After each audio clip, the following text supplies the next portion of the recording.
Bienvenue à toi chez Âme de Nature, un espace pour écouter ton âme et incarner ta vraie nature.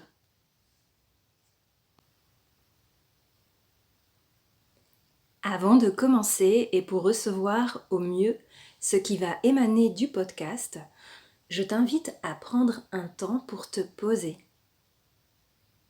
Tu vas fermer les yeux et tu vas inspirer profondément. Et tu expires généreusement. Voilà, place-toi à présent dans ton centre, dans un état d'ouverture et de réceptivité, tout en faisant preuve de discernement dans ce que je vais te dire, dans ce que tu vas entendre. Tu prends ce qui te parle et tu laisses ce qui te parle moins. Rappelle-toi que l'apprentissage le plus juste passe par ta propre expérience. Aujourd'hui, j'aimerais te parler d'une chose que j'ai réalisée il y a plus de 10 ans et qui me paraît essentielle à retenir pour progresser et évoluer dans la vie, notamment lorsqu'une épreuve se présente sur ton chemin. En effet, lors d'une situation éprouvante, on peut se sentir submergé par les émotions. Et on adopte alors deux comportements que l'on observe souvent. Soit on reste englué dans des émotions lourdes sans arriver à en sortir, soit on se coupe de nos émotions pour ne pas avoir à ressentir la douleur. Dans un cas comme dans l'autre, on aborde la situation en surface, sans aller voir ce qui se joue en profondeur. Je vais donc te partager mon expérience, celle qui m'a amenée vers un autre degré de profondeur. Pendant mon enfance, j'affichais souvent une nature positive et enjouée. Toutefois, quand je traversais des moments durs, je me sentais complètement perdue, désemparée, dans l'incompréhension totale du pourquoi, du comment. J'encaissais, me sentant fréquemment comme une extraterrestre, en décalage complet avec les personnes de mon environnement, et je n'arrivais pas à comprendre pourquoi cela m'arrivait à moi ou à ma famille. J'étais alors partagée entre un sentiment d'injustice et la question que je me posais régulièrement: qu'est-ce que je fais sur cette planète ? Je suis certaine que si tu écoutes ce podcast, cette question, tu te l'es sûrement posée au moins une fois. Dès mon adolescence, la quête de sens sur ce pourquoi nous sommes sur Terre et pourquoi nous vivons des épreuves me taraudait tant qu'une année pour les fêtes de Noël, je demandais comme cadeau l'Atlas des religions. Alors, en dissonance avec les préoccupations des amis de mon âge, je sentais que cette envie de comprendre le sens de l'existence venait d'un appel plus profond en moi. Je me suis donc mise à parcourir les pages de cet atlas avec de la curiosité et la soif d'apprendre. Néanmoins, même s'il y avait des choses que je trouvais belles et très enrichissantes, comme par exemple la philosophie bouddhiste, je me suis retrouvée déçue. La plupart des religions, comme elles étaient décrites, me paraissaient enfermantes et remplies de dogmes. Je comprenais que des personnes pouvaient y adhérer. Malgré tout, cela ne résonnait pas pour moi. Ne trouvant pas de réponse à ce que je cherchais, je continuais à vivre mon adolescence en surface. Et à chaque nouvelle épreuve qui arrivait, je mettais un couvercle sur les émotions pour ne pas avoir à ressentir la douleur. Si bien qu'ensuite je passais par un épisode dépressif. Je me souviens encore de ce qui me redonna goût à la vie, pouvoir aider les personnes dans le besoin quand je me sentirais mieux. C'était venu d'un espace si profond en moi, c'était comme une évidence. À l'époque, mon amour pour la nature était tel qu'il revêtait la même importance que celle de vouloir aider les autres.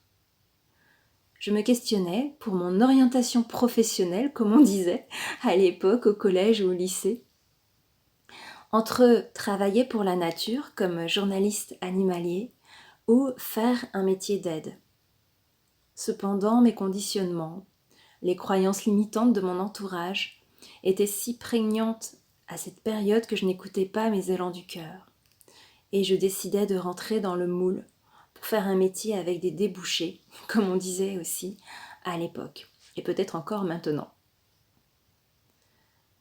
Je continuais mon petit bonhomme de chemin, marqué par des lectures comme celle de Boris Vian, des auteurs dadaïstes et surréalistes, qui me parlèrent beaucoup. Je ne le réalisais pas à ce moment-là. À travers leurs œuvres, j'entrais directement en contact avec mon inconscient, avec mon âme.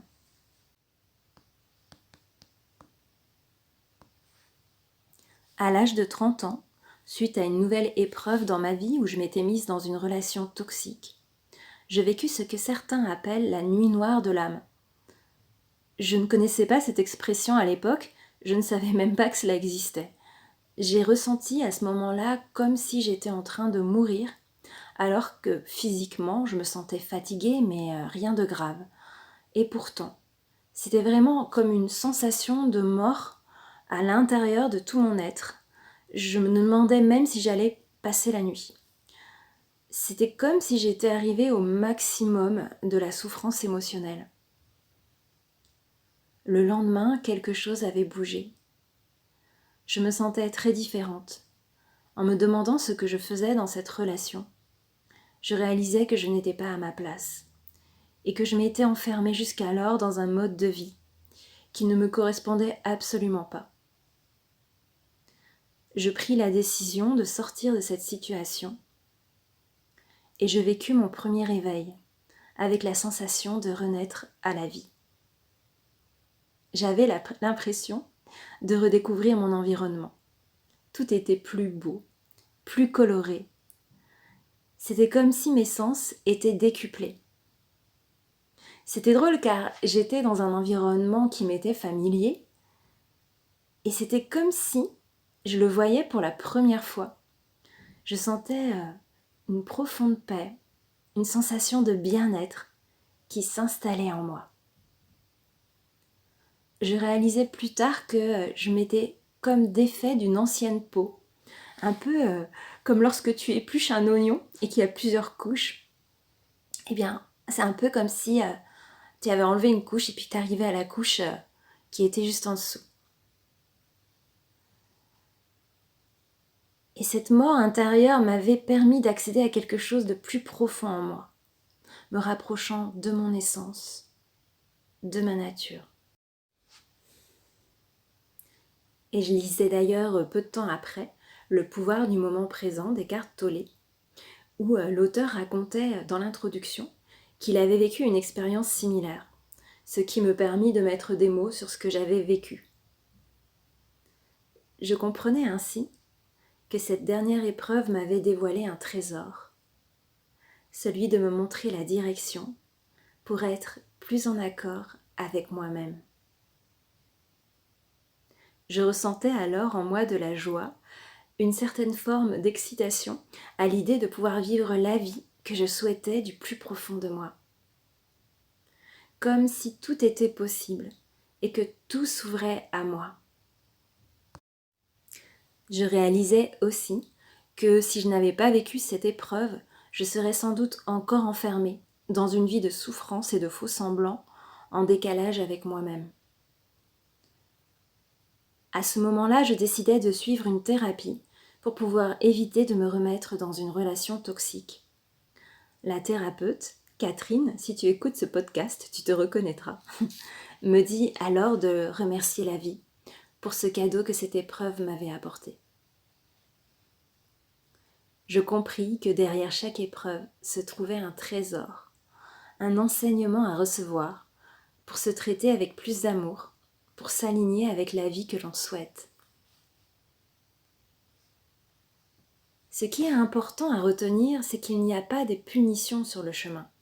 Ce sont en fait des expériences qui te montrent, parfois en te secouant, comment te respecter davantage, comment écouter davantage cette petite voix à l'intérieur de toi, comment écouter ton âme. À partir du moment où tu vois chacune des épreuves non plus comme un fardeau, mais comme un cadeau, tu ne subis plus la vie. Tu choisis en conscience de te réaligner avec tes aspirations profondes. Ce que je t'invite à faire, c'est de voir, de chercher le trésor qui se trouve derrière chacune des épreuves que tu vis, qu'elles soient grandes ou petites. Chacune recèle d'apprentissage et de sagesse pour t'aider à te sentir plus épanoui dans ta vie. Plus tu vas adopter cette vision, plus vite tu pourras dépasser ces épreuves. Bien sûr, il ne s'agit pas de nier la douleur et les émotions ressenties pendant la tempête. Il s'agit de les accueillir, de te laisser traverser par elles, sans pour autant rester embourbé dedans. Cela te permettra ainsi de te brancher sur une vibration plus haute en énergie, celle de l'ouverture, indiquant que tu es prêt ou prête à recevoir les enseignements de ce que tu vis. Comme un peu un nouveau réflexe à adopter, de mettre le focus sur ce que cette épreuve t'apporte plutôt que sur ce qu'elle t'enlève. C'est comme à l'école. Un enfant qui ne fait pas d'erreur ne peut pas progresser. Quand il fait une erreur, il apprend ensuite la leçon, c'est-à-dire le cadeau, la ressource lui permettant de s'améliorer. La leçon ici n'est pas une réprimande. D'ailleurs, étymologiquement, le mot leçon signifie ramasser, recueillir, la cueillette.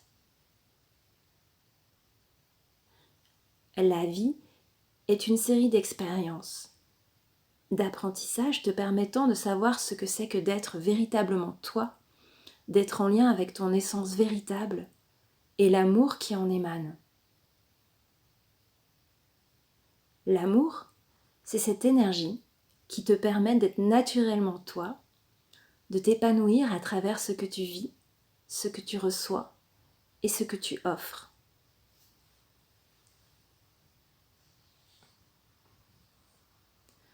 Vue depuis ce prisme, la vie revêt un sens tout autre.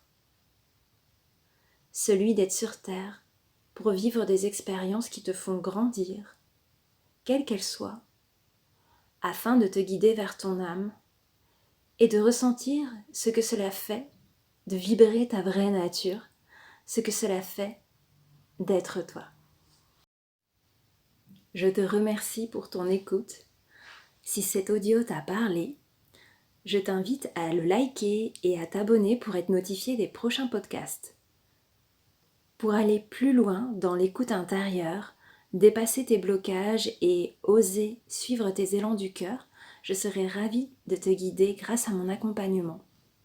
Je te mettrai dans la description les liens et les infos pour en savoir plus sur les séances et les formules que je propose. D'ici là, prends soin de toi. À bientôt.